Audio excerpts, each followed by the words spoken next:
Välkomna till Wallenstams kvartalfilm 2024 Q3. Ni ska vara speciellt välkomna idag. Här står vi vid Sergels torg. Sveriges mest kända torg. Alla svenskar känner till det. Och bakom Sergels torg, eller i fronten av Sergels torg, står en ikonisk byggnad.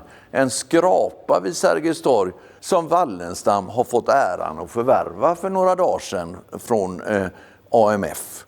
Vi är ju väldigt stolta över den här byggnaden. Men framförallt så är vi väldigt glada för det strategiska beslutet som styrelsen har fattat, att vi nu ska ta klivet in på den kommersiella kontorsmarknaden i första hand i Stockholms innerstad. Och det är vi väldigt glada för. Wallenstam har ju kommersiella fastigheter i Göteborgs innerstad sedan många år tillbaka.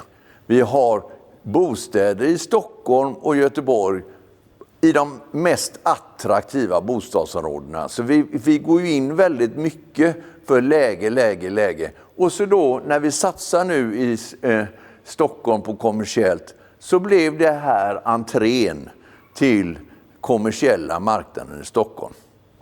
Så man kan säga att vi går från en treklöver till att bli en fyrklöver. Det är vi väldigt stolta och glada över.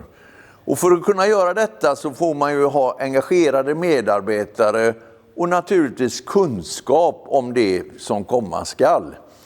Men framförallt kanske en stark finansiell ställning. Och då skulle det vara roligt att höra mer om våran ställning finansiellt. Ja, vi har en soliditet när vi går ut kvartal 3 på 45% och en belåningsgrad på 46%.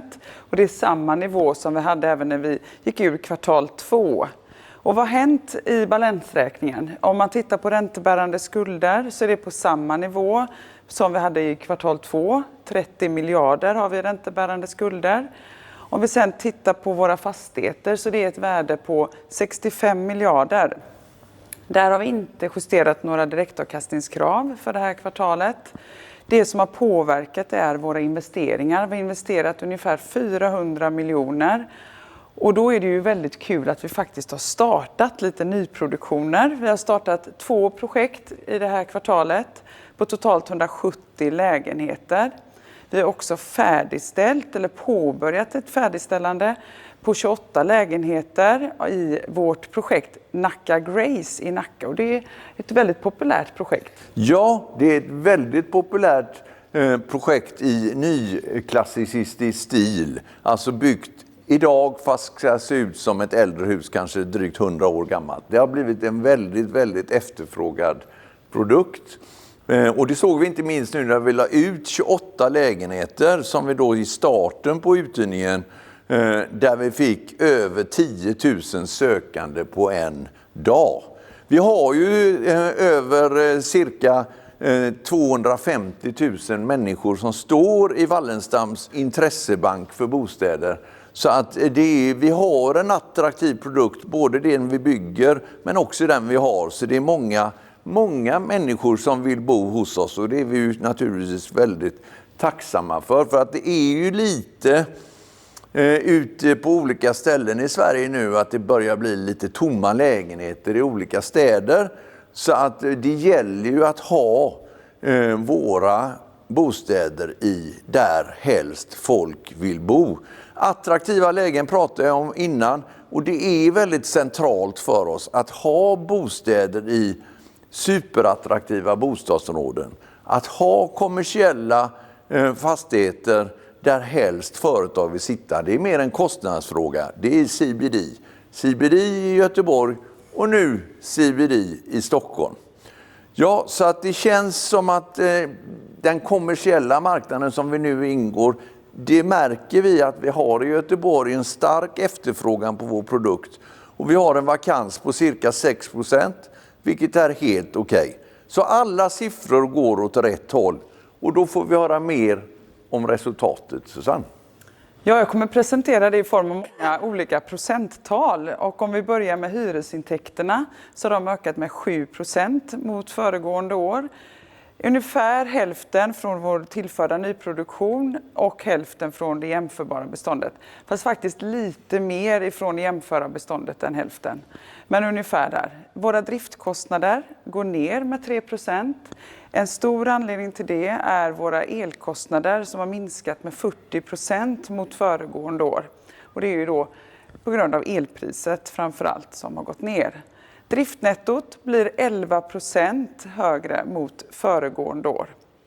Om vi sedan tillför våra finansieringskostnader till det här så har vi gjort lite åtgärder kring i det här kvartalet. Vi har gjort ytterligare säkringar av vår ränta. Vi använder ju då räntederivat som det heter, där vi har tagit och säkrat en volym på 1,4 miljarder på en snitttid på 7,5 år. Så nu har vi en räntebindningstid på 38 månader och ungefär 60% av våra skulder är räntesäkrade. När vi går ur kvartalet så har vi en snittränta på 2,95% och det är kul att den faktiskt går nedanför 3%-strecket. För det var ju faktiskt ett tag sedan. Så att fortfarande är finansieringskostnaden något högre mot föregående år, men vi ser ju då att snitträntan faktiskt börjar komma ner. Och då får vi ett förvaltningsresultat som är 6% högre mot föregående år. Och det innebär då 880 miljoner vid kvartalsskiftet. Det känns ju jätteroligt. Ja, vi har ju mycket att fira här idag. Förutom det naturligtvis fantastiska resultatet som du har berättat om, så fyller ju bolaget 80 år i år. Det var 80 år sedan min farsa började bygga villor i Slottsskogen och nu 80 år senare vår kommersiella satsningar i Stockholm. Men det är som sagt 80 år i år. Det är 40 år sedan vi noterades på Stockholms fondbörs och det får man ju också celebrera, får jag säga. Och inte minst då att detta är vår 40:e kvartalsfilm som vi producerar och skickar ut. Så att det finns mycket att fira, så det säger vi skål och tack för att du lyssnade. Skål! Skål!